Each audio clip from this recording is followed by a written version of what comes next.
학생 여러분 반갑습니다. 토요일 밤 늦은 시간인데 다른 스케줄이 있어가지고 지금 녹화를 좀 하고 있습니다. 일단은 시험 문제는 화요일 날 오전 10시에 여러분 카톡으로 보내드릴 테니까 거기에 답이 있습니다. 그 답을 보고 여러분들의 문제풀이를 체크하고 점수를 각자 매기시면 되겠죠. 그리고 이제 오늘 우리가 공부할 것이 잠언, 전도, 아가, 그리고 이사야 이래 되는데 시간 되는 대로 한번 진행을 해보도록 하겠습니다. 먼저 잠언서. 잠언이라고 하는 것은 히브리 언어로는 이제 마찰, 또 속담, 격언 뭐 이런 의미를 가지고 있는데 가슴 깊이 새겨야 할 값진 교훈으로 이렇게 해석을 할 수 있습니다.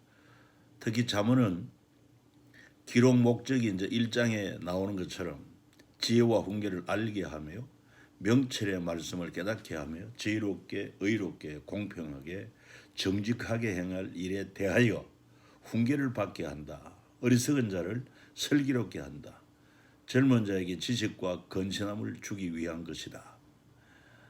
이렇게 목적을 밝히고 있습니다. 그렇기 때문에 아무튼 이 잠언서를 읽을 때 우리에게 지혜를 얻게 하신다 하는 걸 알 수가 있어요. 그래서 어떤 이는 이 잠언서가 모두 31장으로 되어 있으니까 매일같이 하루 한 장씩, 물론 다른 성경도 읽는데 매일같이 잠언은 그 날짜에 맞추어서 읽기도 합니다. 우리 교육자 회의를 주중에 하면은 일단은 그 날짜가 며칠이냐에 따라서 잠언 그 장르에 맞는 것을 찾아서 읽고 서로 이제 또 느낀 것을 나누는 그런 시간을 가지기도 합니다. 아무튼 여러분 그런 잠언을 공부를 할 때 여러분들에게도 지혜를 얻게 하고 명치 있게 하는 그런 은혜가 있기를 바라는 것입니다. 특히 잠언서 3장에 가서 보면은 3장 5절로 6절 너는 마음을 다하여 여호와를 의뢰하고 네 명철을 의지하지 말라. 너는 범사의 그를 인정하라. 그리하면 내 길을 지도하시리라. 그렇게 약속을 하고 있어요. 이 말씀은 뭐 너무나도 당연한 말씀이죠. 항상 주님이 나와 함께 계심을 믿고 또 주님에게 지혜를 구하고 또 명철을 구하고 그렇게 살아가게 되면은 실제적으로 주님이 우리에게 지혜와 명철을 주시는 것을 체험을 할 수가 있습니다. 특히 그러기 위해서 너는 범사의 그를 인정하라. 그러면 내 길을 지도하신다고 그랬는데 범사는 뭐겠습니까? 우리 일상 속에서 매 순간순간 우리 주님이 함께 하심을 인정하고 또 그분의 지혜와 명철을 구하는 그런 의지하는 마음 아니겠어요? 그렇게 하게 될 실제적으로 주님은 우리에게 역사하신다 하는 것을 꼭 마음에 믿으시고 다시 한번 이 말씀을 마음에 잘 새기면 좋겠어요. 그 다음에 여러분 받은 그 강의안 가운데 특별히 이제 4장 7절에 보면은 지혜가 제일이니 지혜를 얻으라 그렇게 말하고 있어요. 지난번 우리가 욥기서를 공부할 때도 살펴보았습니다만은 뭐 금은 동철 그 무엇보다도 귀중한 것이 지혜다 그랬습니다. 많은 지식보다 지혜를 얻는 것이 더욱더 우리 삶을 경쟁력 있게 하고 윤택케 하는 것을 알 수가 있습니다. 지난번에도 말씀드렸죠. 그 마산 무항여자중학교 교장 그분이 어렸을 때 그 사촌과 더불어서 같은 동네에 살면서 그 사촌은 살기도 잘 살고 공부만 하고, 그런데 이 교장 되었던 이분은 어렸을 때 가난하니까 자 논밭에 일도 하고 소도 먹이고 공부도 하고 또 놀기도 놀아야 되고. 그런데 나중에 이제 자라서 보니까 공부만 친구는 지식은 있는데 지혜가 없어요. 그런데 이 교장 되신 이분은 많은 지식은 없어도 지혜가 있어가지고, 특별히 그분은 또 교회를 다닌 분이기도 하고, 그래서 나중에 이제 사회생활 가운데서 어렵게 공부한 이분은 또 주님을 믿고 물론 지혜도 은혜도 받았겠죠. 그래서 나중에 학교를 세우고, 어릴 때 공부만 열심히 하던 그 사촌은 오갈 데 없는데 자기 학교 서무주임으로 와 있으라 한 것을 제가 한번 얘기도 드린 바가 있습니다. 그리고 또 중요한 말씀이 23절, 무릇 지킬 만한 것보다 더욱 네 마음을 지키라, 생명의 근원이 이에서 남이라, 그렇게 말씀하고 있습니다. 우리는 귀한 것은 지킵니다. 간수를 잘합니다. 뭐 물질이나 또는 보석이나 그 무엇보다도 네 마음을 지키라. 왜? 생명의 근원이 여기서 나온다. 살고 죽고. 그러니 이 마음이 얼마나 중요해요. 그런데 마음을 어떻게 지킬 수 있어요? 마음에 열쇠가 있습니까? 그런데 성경에 보면은 그 비밀을 우리에게 가르쳐주고 있어요. 우리 마음에는 온갖 걱정, 근심, 염려, 불안, 뭐 온갖 생각이 틈탈 수가 있어요. 마음은 일종의 그릇이라고 할 수 있는데 온갖 것이 담길 수가 있다 이 말이죠. 그런데 그게 이제 마음을 잘 지켜야 되는데 이게 어떻게 마음을 지키느냐? 그 빌립보서 말씀해 보니까 너희는 아무것도 염려하지 말고 오직 모든 일에 기도와 간구로 너희 구할 것을 감사함으로 아뢰라. 그래 하면은 모든 지각이 뛰어나신 하나님의 평강이 그리스도 예수 안에서 너희 마음과 생각을 지키시리라 하신 말씀이 있습니다. 너희 마음과 생각을 지킨다. 어떻게 할 때? 무슨 염려나 걱정이나 뭐 불안이나 이런 것이 있을 때마다 함께 계신 주님을 의지하고 감사함으로 맡기고 기도할 때, 그때 주의 성령이 말씀으로 우리 안에 채우사 이런 걱정, 근심, 염려가 틈타지 못하도록, 불안이 틈타지 못하도록 우리를 강하고 담대케 한다는 것을 알 수가 있습니다. 그리고 또 4장 16절로 19절에 보면은 여호와께서 미워하시는 것 6, 7가지다.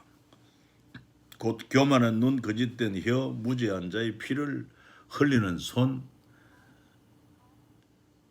악한 계교를 깨하는 마음, 빨리 악으로 달려가는 발, 거짓을 말하는 망령된 정인, 형제 사이를 이간하는 자, 혹시 나에게는 이런 것이 없는지 한번 살펴볼 필요가 있을 것입니다.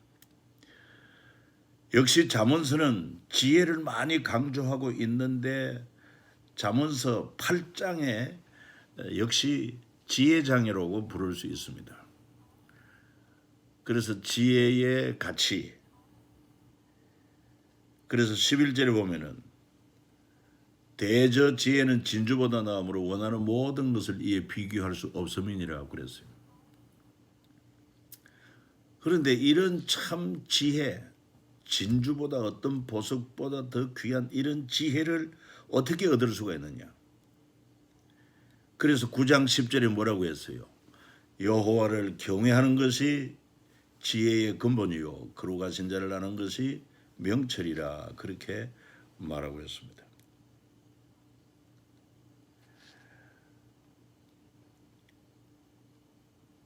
그리고 좀 넘어가서 10장 12절 말씀에 사랑은 모든 허물을 가리우니라 말씀을 했습니다. 그래서 이렇게 한번 생각해 봐요.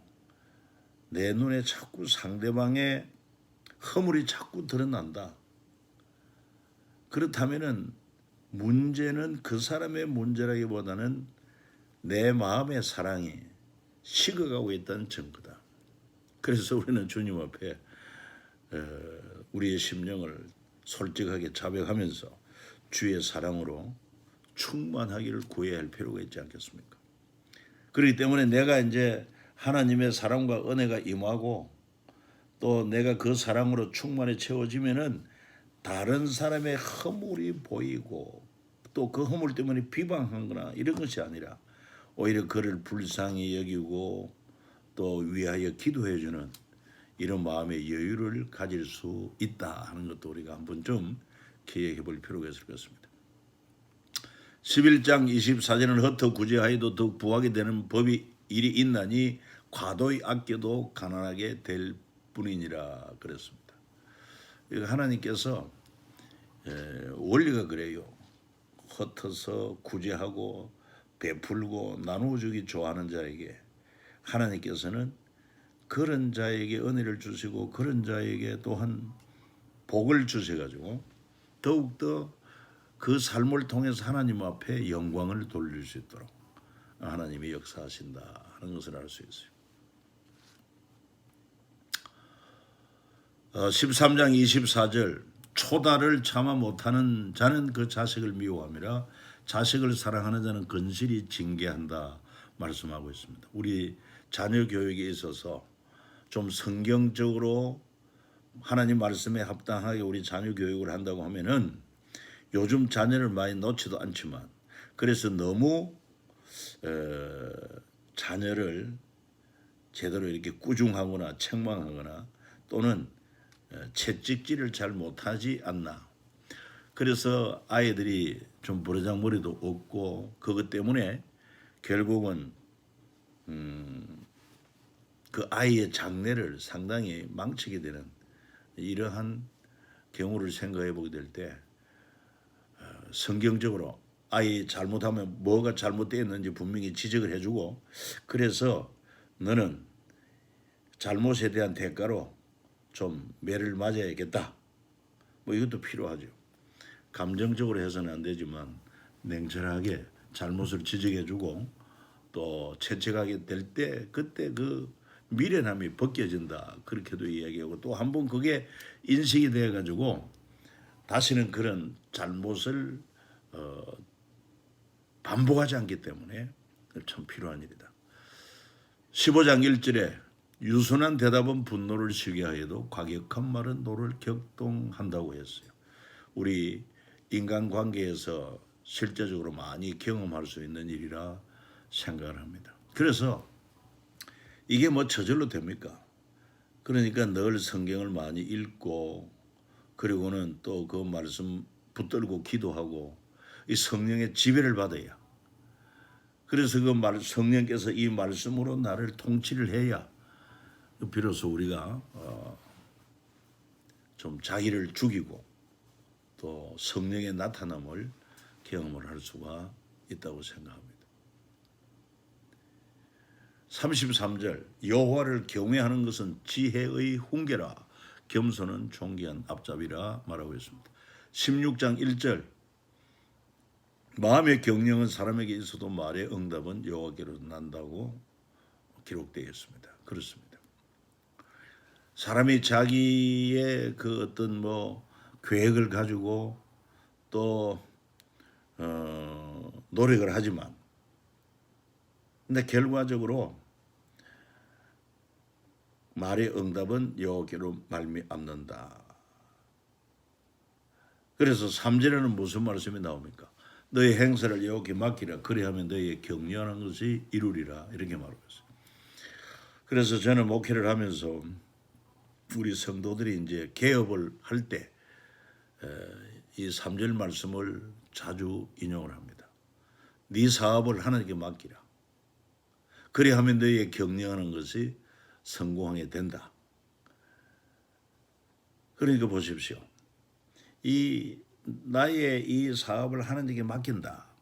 이건 무슨 말이냐 하면은 뭐 사업을 하든지 장사를 하든지 아무튼 이 사업장의 주인은 오너는 하나님이십니다.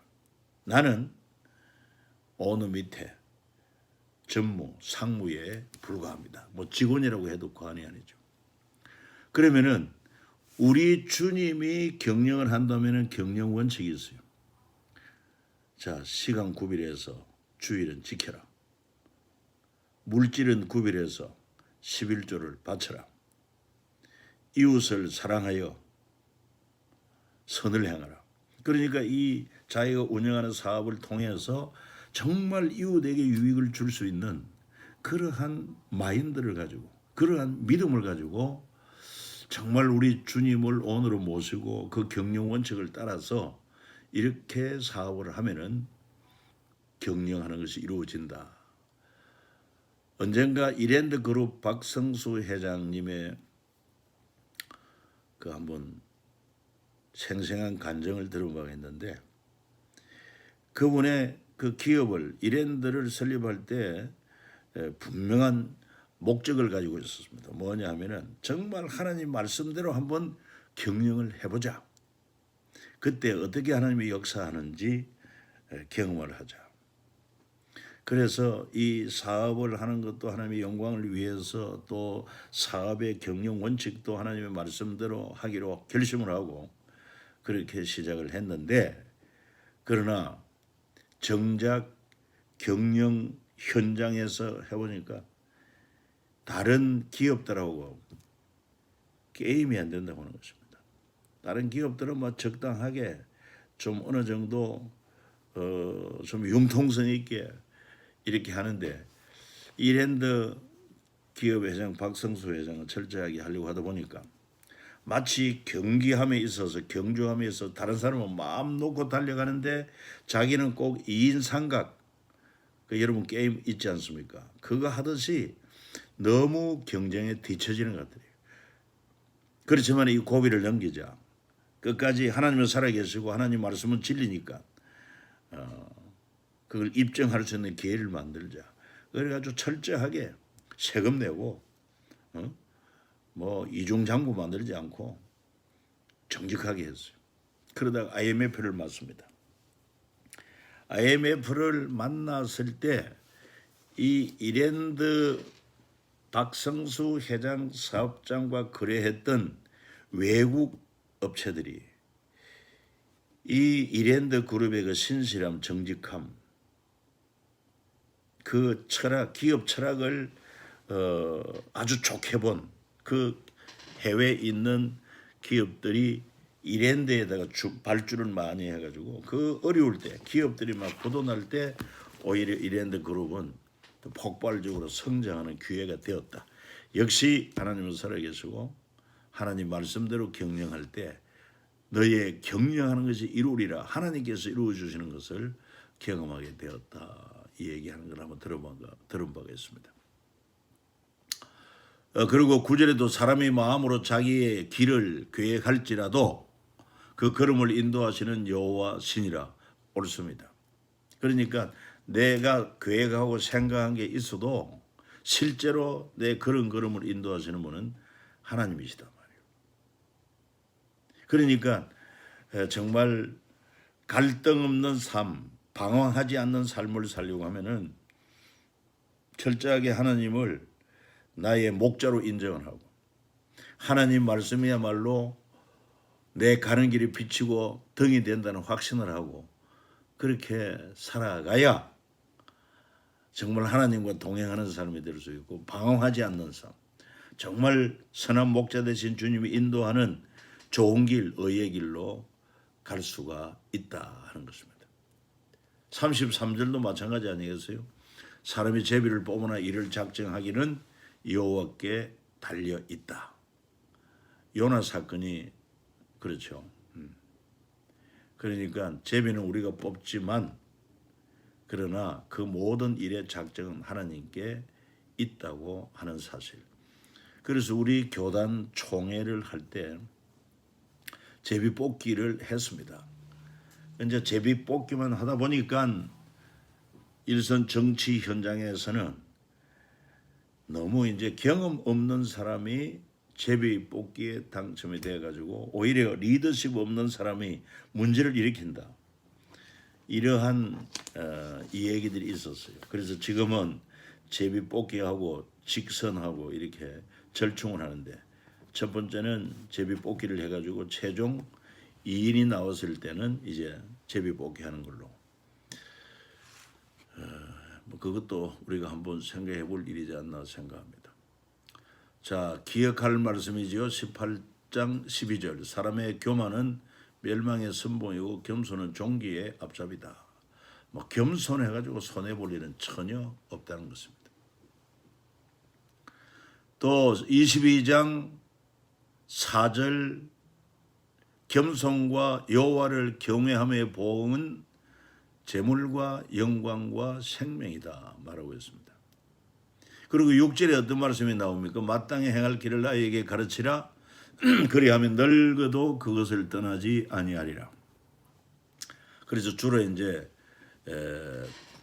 우리 아이들 돌 잔치나 그다음에 또 100일 이럴 때 가면 이 말씀을 잘 전합니다. 마땅히 행할 걸 아예 가르치라. 그리하면 늙어도 그걸 떠나지 않고 마땅히 행할 길은 뭡니까? 이미 전도서에 나오겠습니다마는 하나님을 경외하고 그 명령을 지키라. 이게 하나님을 경외할 때 하나님은 무엇으로 책임져 주시느냐? 재물의 복, 영광의 복, 생명의 복을 준다. 그 말입니다. 그러니까 재물의 복을 준다고 그랬는데 사실 세계사를 살펴봐도 일찍이 기독교가 들어가고 또 기독교 국가들이 선진국이고 잘 사는 걸 알 수가 있어요. 그 다음에 영광이 주어지는데 영광은 그 이름이나 얼굴이 빛이 난다는 거 아니겠어요? 정말 하나님을 경외하고 말씀대로 살고 겸손하니까 하나님께서 그 얼굴을 의인은 돋는 햇빛같이 되게 하신다고 그 이름과 얼굴이 빛나게 하시더라 이 말이에요. 그 다음에 생명. 뭐 우리가 육신을 가지고 살 때 건강하고 또 삶의 질이 높고 그리고 죽어서는 영원한 천국 영생을 누릴 수 있다고 하면 이게 얼마나 하나님을 경외하는 자에게 또 겸손한 자에게 주어지는 놀라운 은총이 되겠는가 하는 것입니다. 예, 그 다음에 좀 더 넘어가서 25장 13절에 충성된 사자는 그를 보낸 이에게 마치 추수하는 날에 얼음 냉수 같다.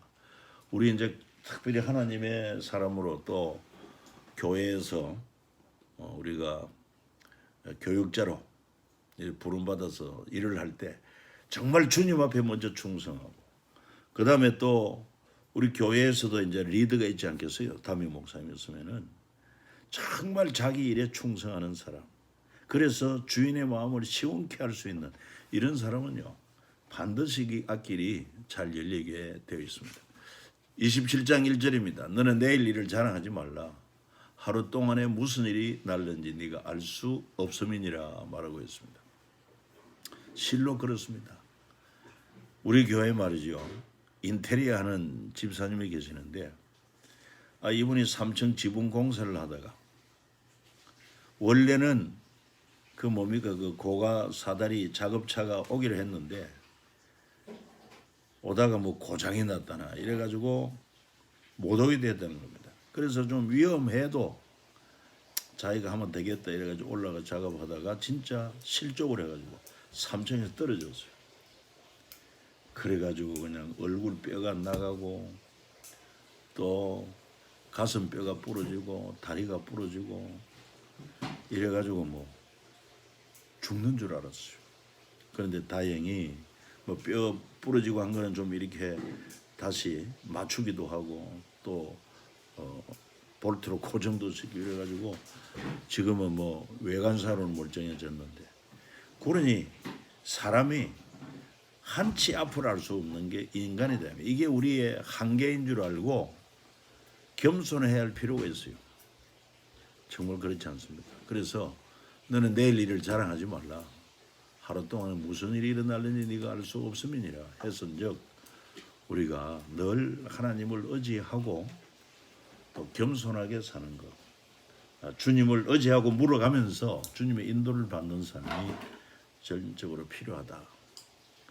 자, 27장 23절 네 양떼의 형편을 부지런히 살피며 네 소떼의 마음을 두라. 우리 교육자들이 꼭 기억해야 될 말씀 아니겠습니까? 그래서 우리는 목자로 부름받아서 하나님이 맡긴 내 양을 치라, 내 양을 먹이라 해선즉 자나깨나 양태 형편을 부지런히 살피고 소태의 마음을 두고 우리가 목회를 해야 할 것입니다. 자, 그리고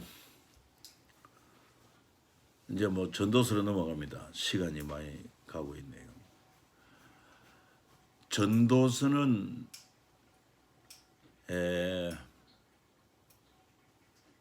이 히브리 원어로 보면 코헬렛이라는 이런 말로 써있고 설교자, 수집자 뭐 이런 의미를 가지고 있어요. 잠언, 전도, 아가서를 모두가 솔로몬이 기록했는데 아가서는 이제 뒤에 나오겠습니다만은 젊은 시절에 사랑을 노래했다. 그 다음에 우리가 앞서 보한 잠언서는 아마 중년기에 한창 그에게 지혜가 왕성할 때 기록하지 않았나 그렇게 생각을 합니다. 그리고 전도서는 그 이제 노년에 말년에 인생 경험을 다 하고 그래서 인생들에게 하나님의 말씀을 전하기 위한 그런 목적으로 기록됐다 이렇게 보면 됩니다. 먼저 1장 2절에 가면은 전도자가 가로되 헛되고 헛되며 헛되고 헛되니 모든 것이 헛되다. 여기 아마 교환에서 헛되고라는 게 한번 빠진 것 같습니다.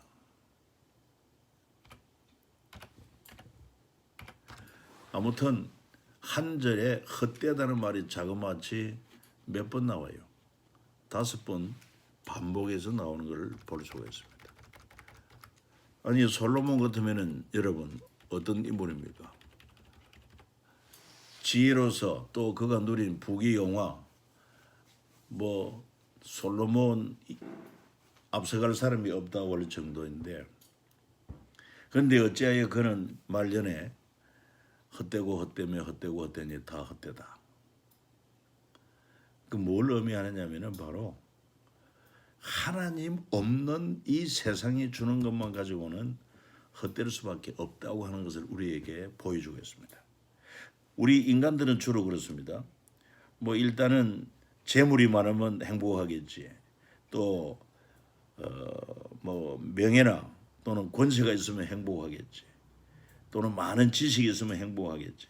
뭐 쾌락을 누리면 행복하겠지. 이래가지고 세상의 행복의 조건을 우리가 이렇게 추구하고 있지만 그러나 하나님은 이 솔로몬을 통해서 세상 사람들이 행복의 조건으로 추구하는 것을 극에 달하도록 누리게 했어요.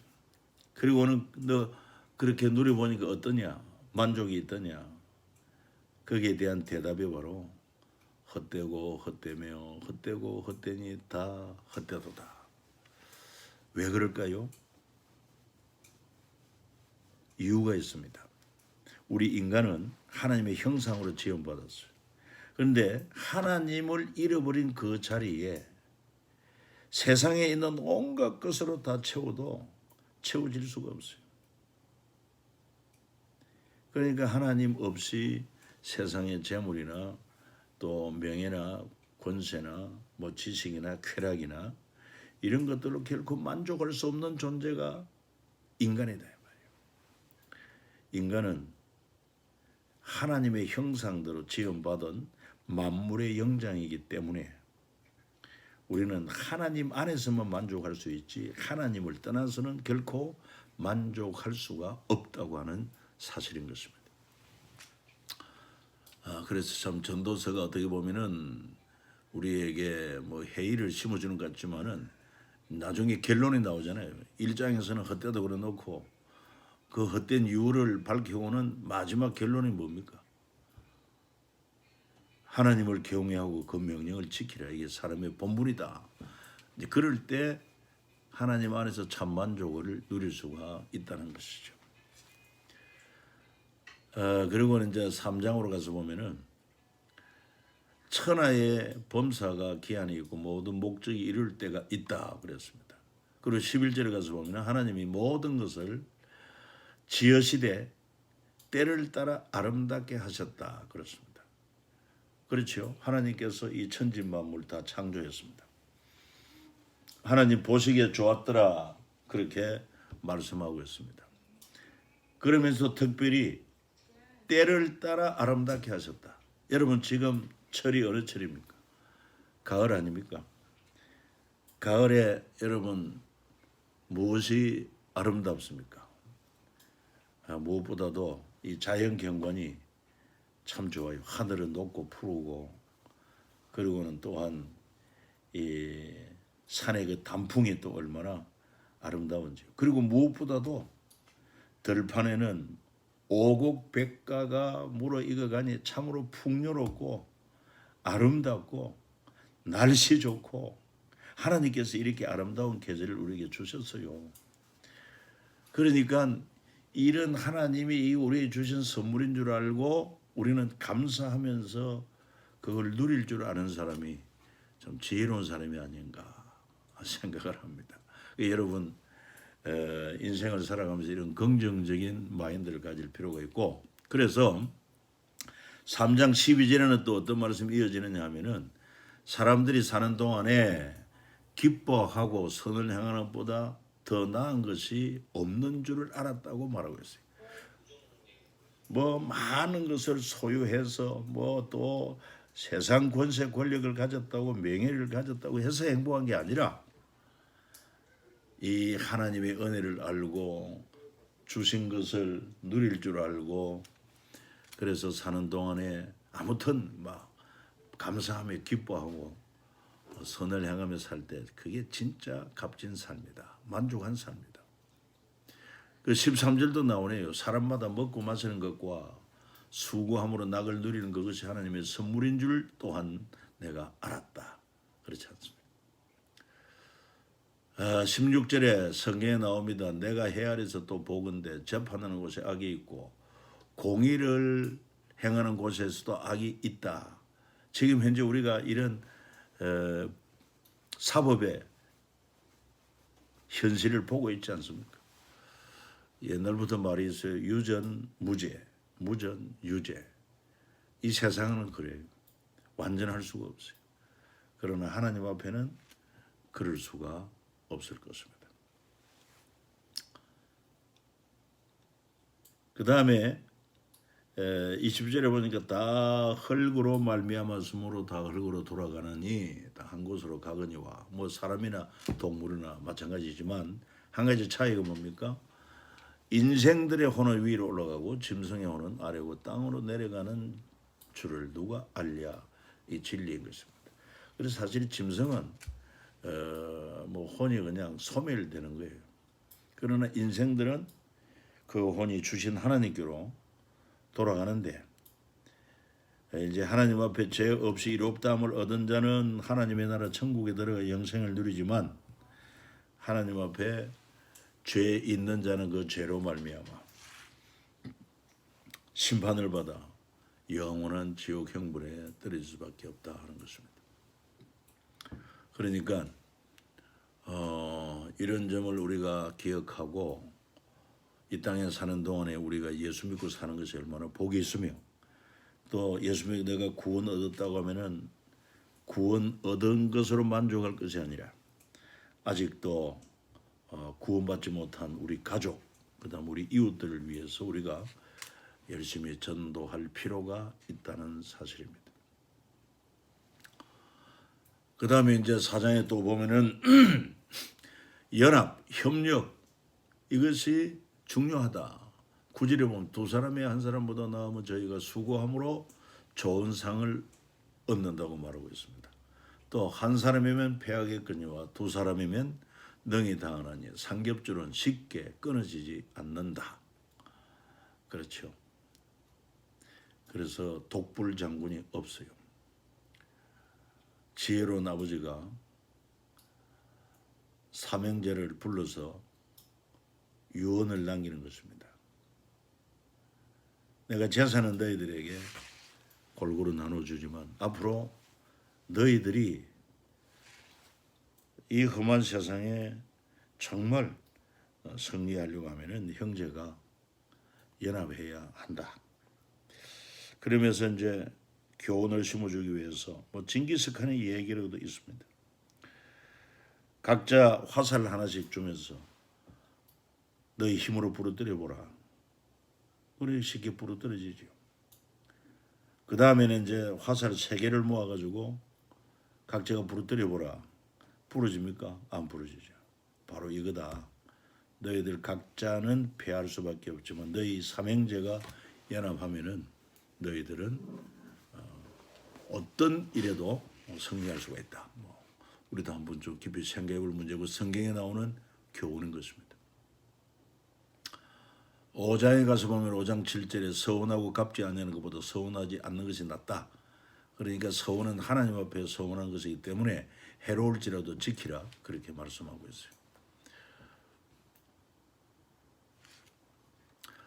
자 13절 내가 해 아래에서 큰 패단을 보았더니 곧 소유주가 재물을 자기에게 해되도록 지키는 것이라 말하고 있습니다. 그리고 그 12절에는 노동자는 먹는 것이 많든지 적든지 잠을 달게 작으니와 부자는 배부름으로 차지 못하느니라. 요즘 우리 대한민국 경제적으로 상당히 이제 여유가 있다 보니까 사람들이 성인병 다이어트 한다고 하지 않습니까? 그러니까 너무 잘 먹어가지고 잠자는데도 지장이 된다는 거예요. 그리고 또 소유주가 가진 것으로 만족할 줄 모르고 그걸 잘 활용할 줄 모르고 자기에게 해가 되도록 지킨다. 그러니까 이 재물을 가진 사람은 그 재물을 관리하고 지키는 것도 얼마나 신경이 쓰이는지 몰라. 그러니까 우리는 우리에게 맡겨 주었을 때 그걸 선한 일에 하나님을 기뻐하는 일에 잘 쓸 줄 아는 사람이 지혜로운 사람이다. 주님 말씀하고 너희 보물을 너희 보화를 하늘에 쌓아두라. 땅에 쌓아두면 어떻게 돼요? 거기에 이제 좀과 녹이 썰고 도둑이 구멍을 뚫고 다 훔쳐간다고 하지 않습니까? 그리고 또 뿐만 아니라 아무리 내 이름으로 예금을 하고 해놔도 그게 내가 됩니까? 내가 죽으면 다 남에게 돌아가는 것입니다. 우리 이웃에 삼성그룹이 있습니다. 이근희 회장이 돌아갔습니다. 그의 재산이 18조 원인데 그걸 상속을 받으니까 아무튼 이래저래 경비가 11조 원이 나간다고 합니다. 이 상속세를 이렇게 많이 매기는 나라는 세계에서 대한민국이 유일하다고 하지 않습니까? 그러니까 그 많은 재산, 그 있을 때 좀 더 적극적으로 선한 일에 물론 그동안에 참 좋은 일도 많이 하긴 했어요. 우리는 삼성전자 옆에 있었지만 뭐 도움받은 거는 전혀 없지만 대외적으로 서포 측에 또 인재들 키우는데 유학시키고 뭐 이런저런 재단 만들어가지고 좋은 일도 많이 했죠. 그러니까 하나님 오라 부르기 전에 우리에게 맡겨진 거 잘 활용 선용할 줄 아는 자가 지혜로운 사람이 아닌가 생각해 볼 문제입니다. 자 18절에 또 이런 말씀이 나오네. 사람이 하나님의 주신 바 그 일평생 먹고 마시며 해 아래 수고하는 모든 수고 중에서 낙을 누리는 것이 선하고 아름다움을 내가 보았나 이것이 그의 분복이라. 이게 바로 3장에 나오는 말씀과도 같이 맥을 같이 하는 말씀이죠. 이렇게 살아야 됩니다. 이왕 사는 거 뭐 불평하고 남 원망하고 막 비방하고 짜증내고 신세 한탄하고 이래 살아봐야 자기에게 돌아오는 거 아무것도 없어요. 그저 작은 것 하나라도 귀한 줄 알고 또 그거를 감사할 줄 알고 또 그것으로 인하여 기뻐할 줄 아는 참 이런 심령이 참 복되고 만족한 심령이 아니겠는가. 자 6장 2절에 또 나옵니다. 재물과 부요와 종기를 하나님께 받아서나 능히 누리게 하심을 얻지 못하였으므로 다른 사람이 누리나니 이것이 헛되이 악한 병이라. 조금 전에 이건희 회장 예를 든 거 별반 차이가 없을 것입니다. 그러니까 가진 자는 인색하지 말아야 돼요. 선용을 할 줄 알아야. 이게 참 지혜로운 청직이죠. 자, 6절도 의미가 있습니다. 천년의 갑절을 산다. 2000년 산다 할지라도 낙을 누리지 못하면 마침내 다 한 곳으로 돌아가는 것뿐이 아니냐 말하고 있습니다. 그래서 7장 4절에 지혜자의 마음은 초상집에 있고 우매자의 마음은 연락하는 집에 있다고 합니다. 7장 14절 형통한 날에는 기뻐하고 공고한 날에는 생각하라. 하나님이 이 두 가지를 병행하게 하사 사람으로 그 장래일을 능히 헤아리 알지 못하게 하셨느니라. 그렇습니다. 그러니까 마치 우리 인생이 차를 운행할 때 때로는 청신호가 와서 직진할 수 있는가 하면 때로는 적신호가 오면은 멈추어 서야 하듯이 우리 인생에도 형통한 날이 있는가 하면은 공고한 날이 있다는 것입니다.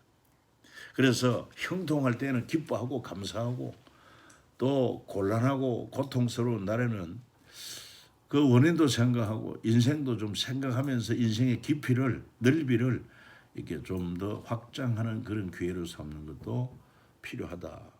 이 하나님의 섭리예요. 이 두 가지를 병행하게 하심으로 사람으로 그 장래일을 능히 헤아려 알지 못하게 하셨다.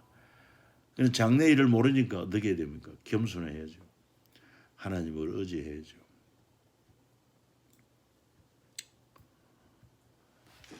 자, 8장입니다. 8장 7절 사람이 장래일을 알지 못하느니 장래일을 가르칠 자가 누구냐 그렇습니다.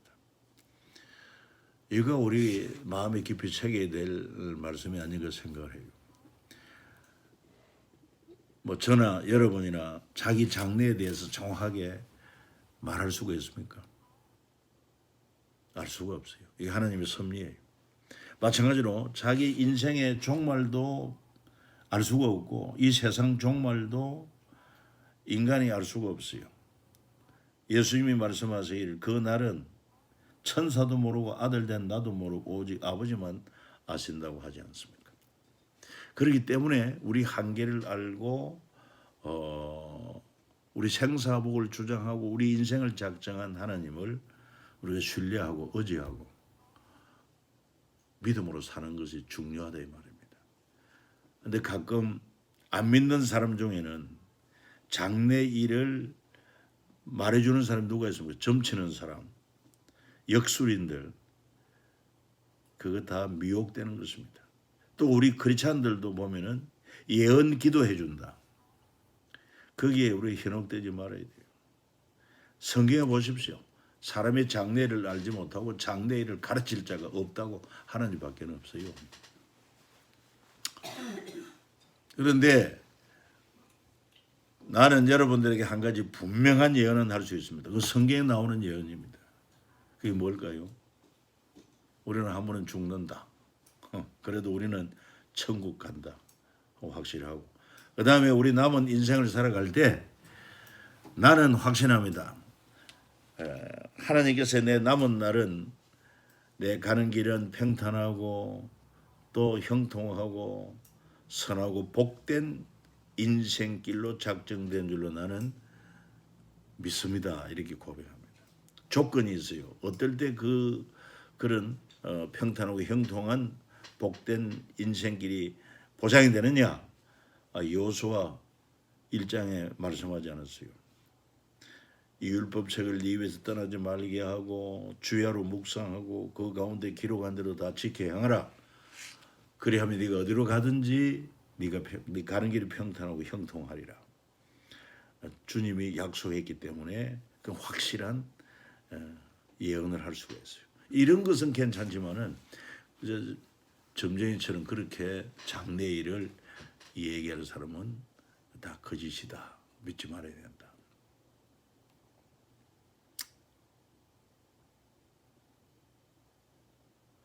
또 한 가지 9장 9절에 좋은 말씀이 나옵니다.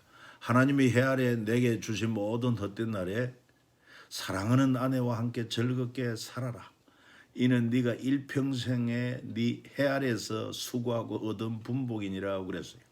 야, 그러니까 부부관계 정말 복된 부부관계가 되어야 되는데 즐거운 그런 부부관계. 여러분은 어떻습니까? 뭐 우리도 지금 결혼한 지가 79년에 결혼했으니까 이제 42년 살아오는 동안에 때로는 싸움도 하지요. 그러나 대체로 보면은 금실 좋아요. 음실 좋고 요즘에 와서는 우리 집사람이 전에는 잔소리를 많이 하더니 요즘은 잔소리 대신에 주일날 오후 예배 다 마치고 나면은 뜨거운 물 받아가지고 발을 담그게 하고 발을 씻어주는데 얼마나 기분이 좋은지 몰라요. 그러니까 마음이 막 열리는 거 있지.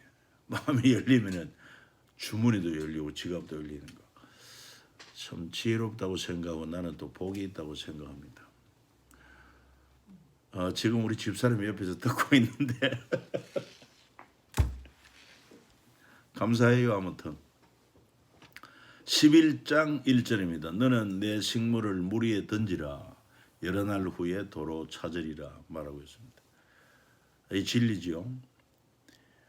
마치 낚시하는 사람이 먼저 낚시하기 전에 밑밥을 많이 던져 놓으면은 고기들이 모여요. 그러면 그 고기들이 모인 가운데 미끼를 물면은 고기를 많이 잡을 수밖에 없지요. 바로 그 말과 같아요. 그래서 우리가 선한 일 많이 하고 많이 나눠주고 뭐 이래 놓으면은 하나님께서는 몇 배나 더 풍성하게 많이 우리에게 도로 누리게 하신다. 많이 경험하고 있는 사실입니다. 11장 9절 청년이여 네 어린 때를 즐거워하며 네 눈이 보는 대로 좋은 대로 행하라. 그러나 하나님이 모든 일로 인해 이들을 심판하실 줄 알라. 그러니까 네 눈이 좋아 보이는 대로 행하고 마음에 원하는 대로 하라고 하지만 한 가지 잊지 말아야 될 것은 이 모든 일로 인하여 하나님이 심판하신다. 그렇기 때문에 12장 1절에 너는 청년의 때 공고한 날이 이르기 전 나는 아무 낙이 없다고 할 해가 가깝기 전에 너의 창조자를 기억하라. 아멘. 마지막 결론이죠. 전도서 12장 13절 14절 일의 결국을 다 들었으니 하나님을 경외하고 그의 명령들을 지킬지어다. 이것이 모든 사람의 본분이니라. 하나님은 모든 행위와 모든 은밀한 일을 선악간에 심판하시리라. 그래서 1장에서는 모든 것이 헛되다 그래놓고 그리고는 12장에 와서는 그 헛되지 않는 삶이 있다. 그게 바로 뭐냐? 하나님을 경외하고 그 명령을 지키는 것이다.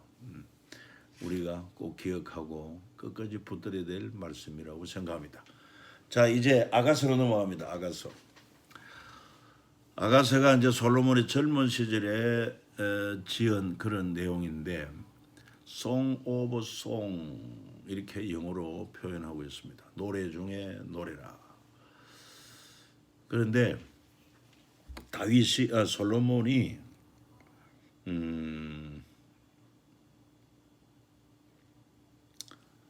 그 하나님께 받은 지혜로서 참 노래도 많이 이렇게 기록을 한 것 같아요.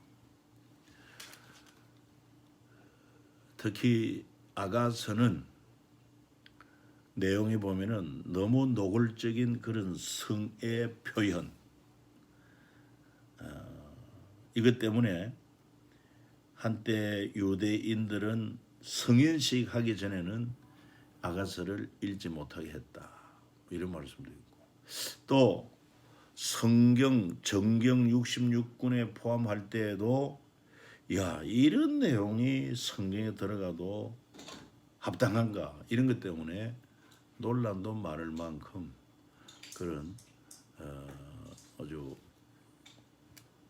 노골적인 그런 표현도 있는데 그거는 뭐 잘못 보아서 그렇지 이 아가스는 솔로몬과 그의 신부된 뭐 술람이라는 여인 이렇게 이제 사랑을 노래한 그런 내용으로 사실은 이게 신약적으로 보면은 신랑 대신 예수 그리스도와 그의 신부된 교회에 대하여 하신 말씀이다 이렇게 보면 돼요.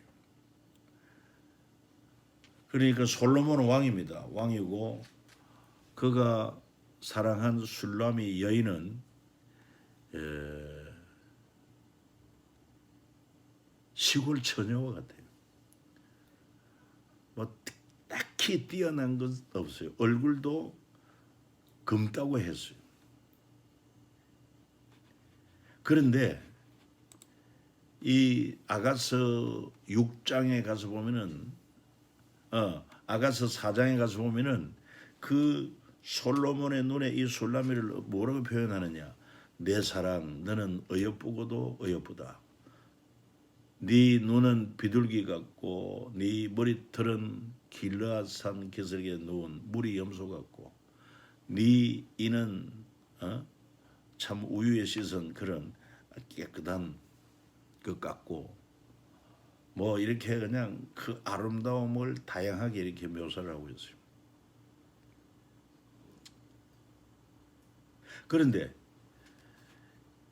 그 당시에 이 솔로몬에게 6장 8절에 보면 그 당시 기록할 당시 왕후가 60명, 비빈이 80명, 시녀는 무수하다고 그랬어요. 원래 그는 1,000명의 처와 첩을 두고 둔 사람이에요. 그런데 6장 9절에 보면은 그렇게 왕후가 60 비빈이고 80 신이가 무수하다 했는데 9절에 보면 나의 비둘기 나의 완전한 자는 하나뿐이로구나 이런 것처럼 정말 예수 그리스도는 하늘의 왕입니다. 그런데 그 신부로 삼은 교회는 죄인 중에 구원받은 자로서 흠도 점도 많습니다. 그럼에도 불구하고 주께서 피로값주고 사신 교회를 신부로 삼아서 제일로 사랑하는 그런 존재가 되었다고 하는 것 생각을 하면서 야가서를 읽어보면은 은혜가 되는 것이죠.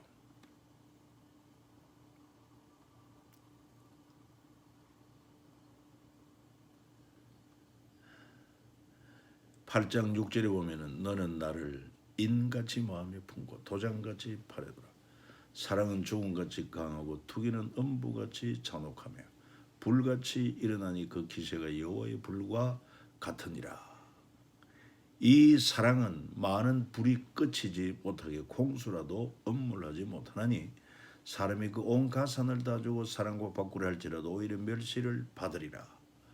참 사랑의 그 불같은 그런 질투와 아울러서 또한 불같은 사랑의 열정 뭐 이런 사랑의 불이 붙으면은 홍수도 끌 수 없다 할 만큼 가끔 우리 자녀를 키우다 보면은 자녀들이 서로 사랑에 빠져가지고 사랑에 눈이 멀어가지고 결혼하겠다고 데려왔는데 부모가 볼 때는 이게 얼토당토 않고 이래가지고 부모와 자녀 간의 갈등을 일으킬 때가 있는데 그 뭐 제 눈의 안경이라고 일단은 부모가 바르게 한번 지도는 할지라도 뭐 인생이 자기 인생들이니 그것까지 우리가 간섭하는 것은 좀 삼가해야 될 것이라 생각합니다. 자, 이사야서 뭐 66장인데 이거 다 할 수는 없고 이사야서는 히브리어로 예사야후 하나님은 구원이시다 이런 뜻을 가지고 있죠. 그리고 이사야는 유대 왕 우시아가 죽던 해 성전에서 하나님 만나는 체험을 통해서 부름받아가지고 그리고 그 요담, 아하스, 히스기야 지나서 므낫세 초기 결국은 므낫세에게 순교를 당하게 되는 그런 선지자였습니다. 대체적으로 이사야는 그 활동한 시기를 볼 때 북쪽 이스라엘이 망하는 것을 그는 보았어요. 북쪽 이스라엘이 주전 720년에 망하는데 솔로몬의 아들 르호보암 왕 때 여로보암과 더불어서 10지파가 북쪽 이스라엘을 세운 이후로 19대 왕을 지나면서 하나님을 떠납니다. 율법을 버리고 우상을 숭배합니다. 그래서 하나님은 그래도 당신이 택한 12지파 가운데 10지파나 북쪽 이스라엘이 되었으니 그들을 사랑하지 않을 수가 없잖아요. 그래서 정말 불의 사자 엘리야를 보내기도 하고 엘리야의 영감을 갑절이나 받은 엘리사를 보내기도 하고 그래도 돌아오지는 않습니다. 그러니까 나중에는 남쪽에서 이제 아모스 같은 평범한 농부 출신의 아모스를 보내가지고도 한번 돌이키겠지만 듣지를 않습니다. 그리고는 이제 요나를 통해서 요나서를 통해서도 메시지를 주는데 사실 요나는 북쪽 이스라엘의 선지자가 아니고 그는 하나님께 저 아수르 수도 니느웨로 가서 회개를 외치라고 했어요. 근데 아수르가 이스라엘 얼마나 많이 괴롭혔나요? 그래서 그런 민족적 감정 때문에 요나는 가기 싫었지만 아무튼 뭐 하나님의 강권적인 역사로 그 아수르 수도 니느웨에 가게 되었고 거기서 민족적 감정 마치 우리가 일제에 대한 민족 감정이 있는 것처럼 아수르에 대한 그런 좋지 못한 감정 가지고 속으로는 정말 이런 악인들은 하나님이 멸망시켜야 되는데 왜 회개하여 구원을 주시려고 하느냐 불만이 있었어요. 그렇지만은 또 한 번 혼도 났고 그래서 속으로는 원치 않지만 뭐 회개하려면 하고 말라면 말아라 이런 식으로 회개를 촉구했는데 놀라운 역사 일어나지 않습니까? 그 악독한 니느웨 사람들이 왕으로부터 시작해서 모든 사람들이 다 여러분 죄를 뒤집어쓰고 회개를 하는 역사가 일어났단 말이에요. 왜 북이스라엘에게 그 시대에 이런 요나서를 기록해 주었을까요? 너희들이 그렇게 이방인이라고 악인이라고 무시한 그 니느웨 사람을 보라. 저들은 요나가 가서 그저 건성건성 회개하라고 명해도 하나님의 심판을 두려워가지고 저렇게 왕으로부터 다 회개하지 않느냐. 그런데 너희들은 내 백성으로 일컫는 너희들은 어찌하여 많은 선지자를 보내도 돌이키지 않느냐. 그 말이죠. 그래서 마지막에는 누굴 보냅니까? 마지막에는 호세아 선지자를 보내가지고 호세의 가정사를 통하여 그 호세 아내 고멜은 엄탕한 여인, 바람난 여인, 그가 바로 이스라엘 족속이다. 호세아는 신랑 대신 하나님이다. 그래가지고 그 호세아가 엄탕하고 바람난 아내를 위해서 어떻게 해요? 오래 참고 남편 버리고 정부를 따라간 아내를 찾아오고 그것도 정부에게 돈을 주면서까지 아내를 찾아오는 이것이 하나님이 이스라엘을 향한 사랑, 오늘 주님이 우리 교회를 향한 사랑이다. 이것도 우리가 한번 좀 생각해 볼 필요가 있을 것입니다. 그런데 남쪽 유다는 또 어떤 남쪽 유다도 별 다를 바가 없어요. 그래서 북쪽 이스라엘은 마지막 호세아 선지자 때 더 이상 하나님이 해도 안 되니까 아수리에 붙여가지고 멸망당하도록 버렸습니다. 그래서 이사야서 1장에 보면은 하나님의 탄식이라고 할 수 있어요. 2절 하늘이여 들으라 땅이여 귀를 기울이라. 여호와께서 말씀하시길 내가 자식을 양육하여 끊을 그들이 나를 거역하였도다. 슬프다. 범죄한 나라여 허물진 백성이여 행악의 종자요 행위가 부패한 자식이로다. 소는 그 임자 알고 낙이 주일의 구유를 알고만은 이스라엘 알지 못하고 나의 백성은 깨닫지 못한다. 참 이렇게 하나님의 탄식이 나와요. 그러면서도 저들은 하나님 앞에 제사한다고 나오는데 하나님이 그걸 보고 너희가 내 앞에 보이러 오니 누가 그것을 너에게 요구하더냐. 너희가 많이 기도할지라도 내가 듣지 아니하니 아리니 이는 너희 손에 피가 가득함이라. 이렇게 하나님이 자기 백성을 향한 탄식을 하고 있습니다. 그러니까 이렇게 되니 이제 좀 마쳐야 되겠습니다. 이렇게 되니 하나님이 그 심정이 어떻겠습니까? 그래서 이제 경고를 합니다. 하나님은 사랑의 하나님이시기도 하지만 심판의 하나님이시다. 그래서 13장부터는 23장까지는 이스라엘 주변에 있는 열방들을 향하여 심판을 경고하고 있는 것이 나오고요.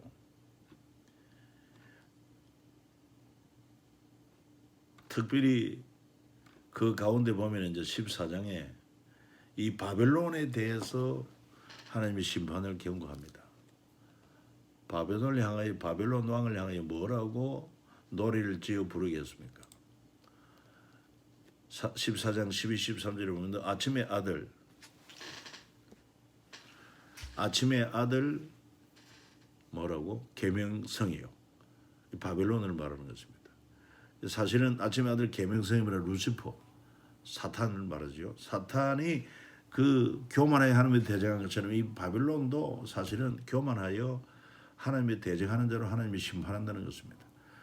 이 이를 통해서 사탄이 어떻게 사탄이 되었는가, 원래 루시퍼가 어떻게 사탄이 되었는가 하는 것을 보여주는 말씀이기도 한데 너 아침의 아들 계명성이여 어찌 그리 하늘에 떨어졌으면 너 열국을 엎은 자여 어찌 그리 땅에 찍혔는고 네게 네 마음에 이르기를 내가 하늘에 올라 하나님 우빌 위에 나의 보좌를 높이리라 내가 북극 지폐 산 위에 자정하리라.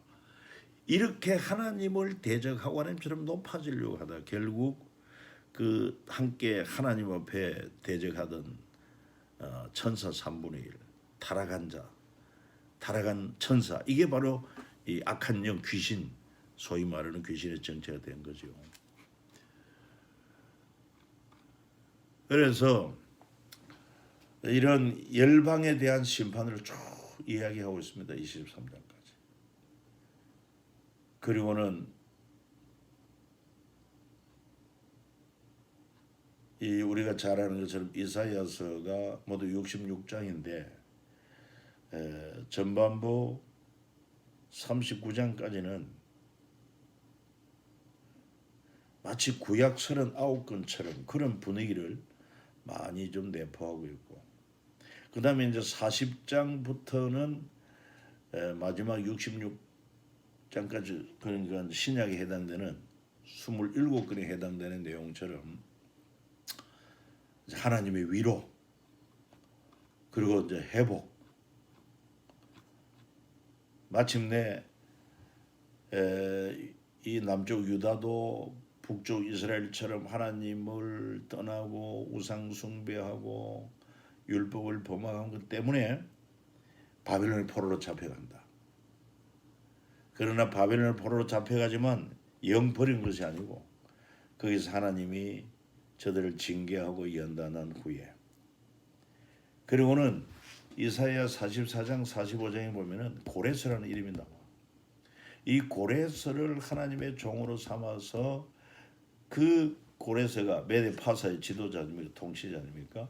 바벨론을 심판하고 그리고는 포로로 잡혀간 하나님의 백성, 또 저 아수르의 멸망한 북쪽 이스라엘의 열지파, 그들도 저보다 나중에 메대 페르시아 이 영토에다 포함되기 때문에 이 고레스가 유대인들은 예루살렘으로 돌아가도 좋고 가서 성전을 중건하라 그런 명령 따라서 그때 이제 모든 지파가 북쪽 이스라엘 남쪽 유다 할 것 없이 하나가 되어가지고 이제 돌아오게 되죠. 이런 이스라엘의 회복과 더불어서 또 이 이사야서에 보면은 이런 회복을 위해서 인류의 회복, 원래 하나님이 주신 그 낙원 에덴 동산, 이것이 사탄의 꾀임에 빠져 범죄함으로 낙원을 잃어버렸는데 그 잃어버린 낙원을 다시 회복하고 영생을 회복하기 위하여 고레스와 같은 메시아 예수 그리스도가 오신다. 그게 바로 이사야 53장에 나오는 메시아 장하님이 아주 유명한 메시아 장이죠. 그래서 그 메시아가 우리 죄로 인해 고난을 당하고 십자가에 죽으심으로 우리의 죄와 허물을 다 해결하시고 구원해 주시는. 그래서 결과적으로 어떻게 됩니까? 완전한 회복. 뭐 예루살렘으로 와서 성전 건축하는 회복을 끝나는 것이 아니라 그걸 통해서 이 범죄함으로 낙원을 잃어버린 인간들, 그를 예수 그리스도 통해서 구원하여 새하늘 새 땅을 주겠다. 그게 바로 이사야 65장 66장에 나오지 않습니까? 이사야 65장 17절 보라 내가 새하늘과 새 땅을 창조하나니 이전 것은 기억되거나 마음에 생각나지 아니할 것이라. 할렐루야. 예. 또 66장 22절 나 여호와가 말하노라 나의 지을 새하늘과 새 땅이 내 앞에 항상 있을 것 같이 너희 자손과 너희 이름이 항상 있으리라. 아멘.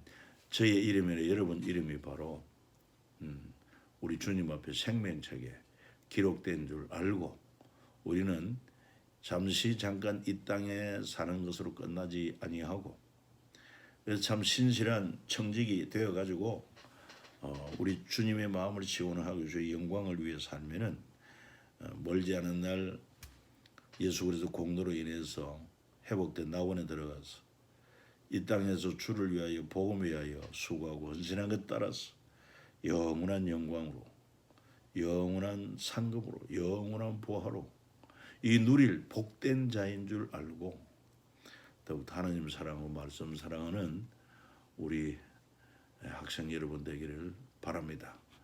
오늘은 여기서 마치도록 합니다. 이번 주에 부덕이 학교 가서 강의를 못하기 때문에 영상을 찍어서 올리니까 잘 들어주시면 고맙겠습니다. 살로.